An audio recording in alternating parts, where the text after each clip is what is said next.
In a gripping tale that intertwines betrayal, ambition, and tragedy, the murder of Solomon Mwangi, a respected principal, shocked the community of Kiru Boys High School and Kenya at large.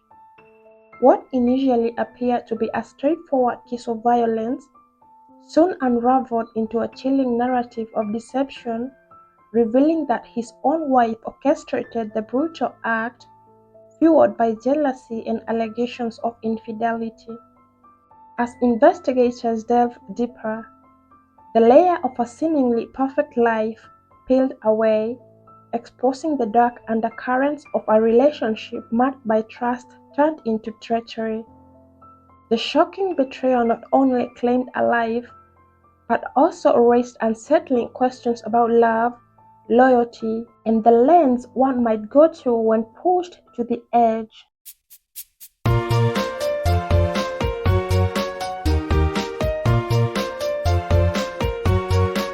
On the 7th of November 2016, a Monday morning, during the period when high school students are sitting for their final 4 years exam, a horrific incident that left the nation in shatters happened. The principal for Kiru Boys High School, Mr. Solomon Mwangi, had failed to show up as he was expected to pick the Kenya Certificate of Secondary Education exams at the examinations center. The most confusing incident of the matter was that he had reported at school on the 6th of November, that is a Sunday, but after leaving that afternoon, Solomon was never seen again. This sent a chill and panic among the student, staff, and the community, since the first paper was to be done in that Monday morning. They were all frightened because the principal was already missing, which meant there would be no exam. This outcome would have long-term effects on the students' academic lives. Somehow, after pulling in some efforts and reporting the incidents to the authorities, the Ministry of Education made it possible for the students to receive the exam, though they started minutes later after the other students had begun across the country. It made a history on records for Kiru Boys High School students sitting for their first paper later than the others countrywide. The exam center would confirm that, indeed, Solomon Mwangi never showed up at the exam center, and so this became a police matter and he was declared a missing person. Teachers had held peaceful demonstrations across the country following Solomon's disappearance. His wife Jane Muthoni came forward and stated that she had picked Solomon Mwangi from school that afternoon of the 6th November and drove him down at Thika Road. She had dropped him at Witaithia area of Thika. Solomon claimed that he was to run some errands. She added that that afternoon was the last time she saw him. She begged for anyone who would know about her husband's whereabouts to come forward and alert the authorities. 8 days later, that is 13th November, Solomon's body was sadly found in a coffee plantation known as Karakuta, dangling from a tree. His body had been badly mutilated, an eye gouged out and some teeth missing. His hands tied behind him and with visible strangulation marks on his neck. Upon an autopsy being done on his body, reports would show that Solomon was manually strangled before being hung on a tree. Also, Ms. Joyce Wairimo, a lab analyst at the government chemist, told the judge that during tests she detected samples of xylazine, a dangerous drug used by veterinarians to relax or sedate animals. His wife, being the last person who interacted with him before the disappearance, was the first suspect. The police somehow could connect the dots, since his body had been found not too far from where she claimed to have dropped Solomon in that evening of the disappearance. She was arrested. Upon questioning, Jane had her well-set alibi, claiming that Solomon had been abducted maybe right after she dropped him off. Jane said that During one of the days after Solomon went missing, she had received an anonymous call from people she believed to have been his abductors. She requested to speak to Solomon in the hope that they were holding him hostage, only for her to come to learn days after that they had killed him after the torture. What made her statement more suspicious is that she claimed to have received the call a day or two after Solomon went missing. Her statement was openly refuting the pathologist's report, which indicated that Solomon had died right after the abduction, since she claimed that Solomon was still alive 2 days after the abduction. Jane was not charged immediately, but rather the authorities decided to do data digging into her phone. There, they would find the exact information they needed to incriminate the principal's wife. Cell phone data indicated that she had been in constant communication with three anonymous persons months before Solomon's death. They were being suspected to be the perpetrators who ended Solomon Mwangi's life.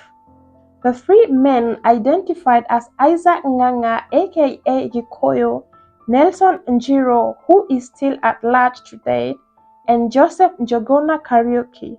During the arrest, Isaac aka Gikoyo was found in possession of a pair of shoes belonging to Solomon Mwangi, the same shoes he wore at the time of his disappearance. After the arrest, Joseph Njogona had showed quite a lot of remorse, and so he immediately confessed the killing of Solomon Mwangi. At least he received a plea bargain for him to testify about the events that led to Solomon's killing, but he was to be convicted alongside Isaac and Jane, but at least he was charged with manslaughter, which was way too lenient for such a crime. He confessed to have been in contact with Jane, Isaac and Nelson since the beginning of 2016. Apparently, it was discovered that Solomon had been having an affair with a young woman who worked in an M-Pesa business. Jane had initially contacted the three men with the plans to have her killed, but the process became difficult to execute since her workplace was somewhere near police officers' exposure and so many CCTV cameras around. When that part of the plan became futile, Solomon became the target rather. They turned the guns on him instead. Jane immediately paid the three suspects a down payment, yet the amount was to be cleared after Mwangi had been eliminated. So, this is how they orchestrated on how to carry out the abduction and killing of Solomon Mwangi.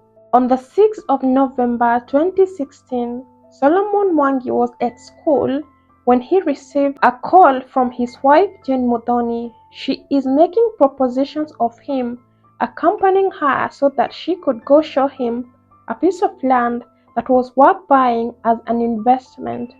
Being his wife, Solomon did not resist. He was like, alright, no biggie.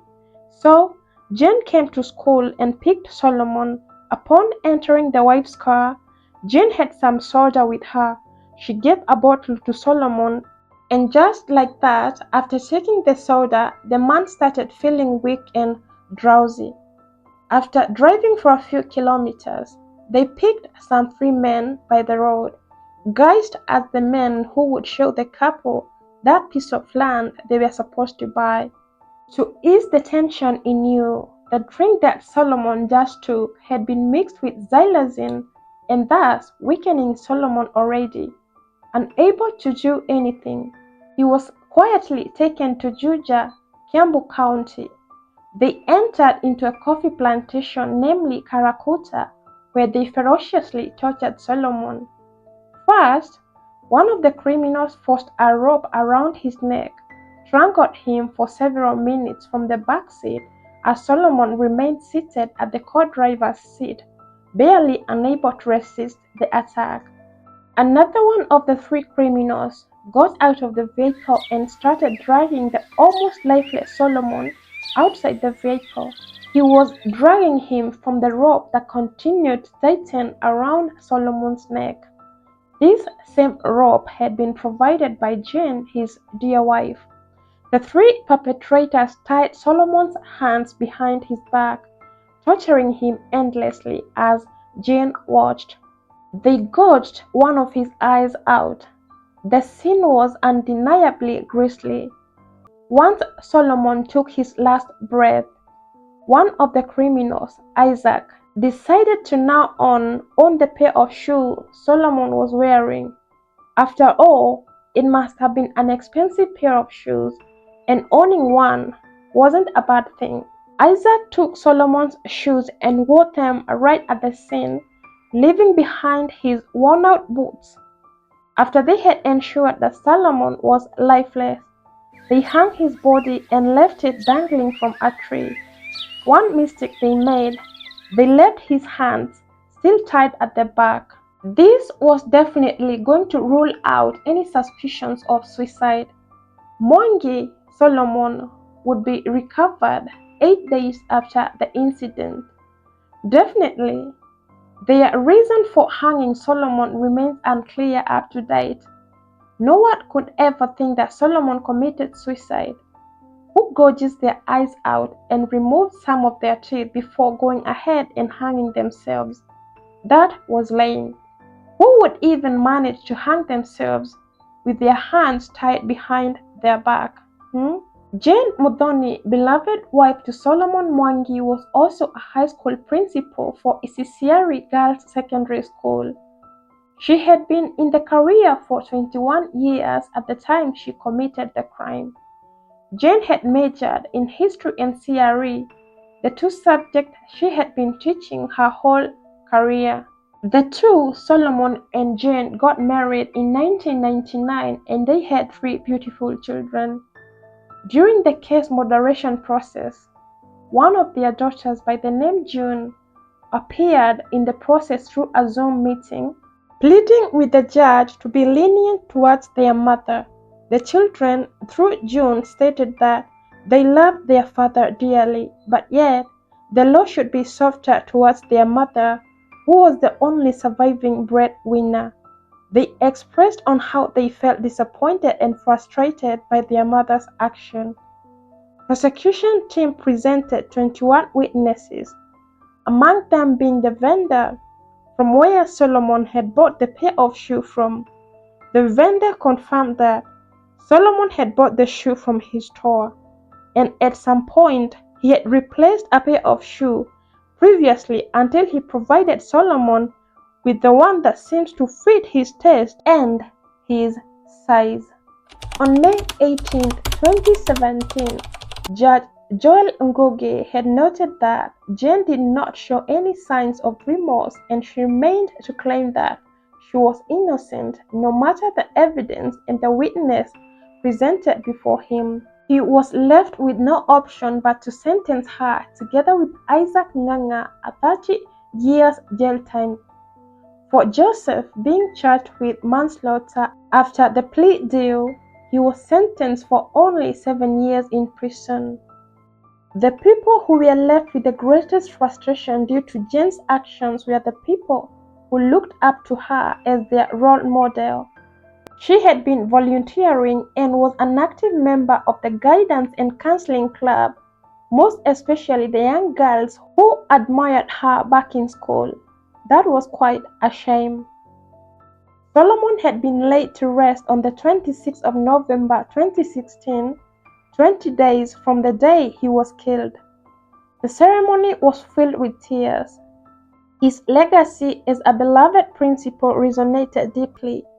The send-off served not only as a farewell, but as a rallying cry for the community to continue his work, ensuring that his impact would live on in the hearts of those he inspired. May his soul rest in peace.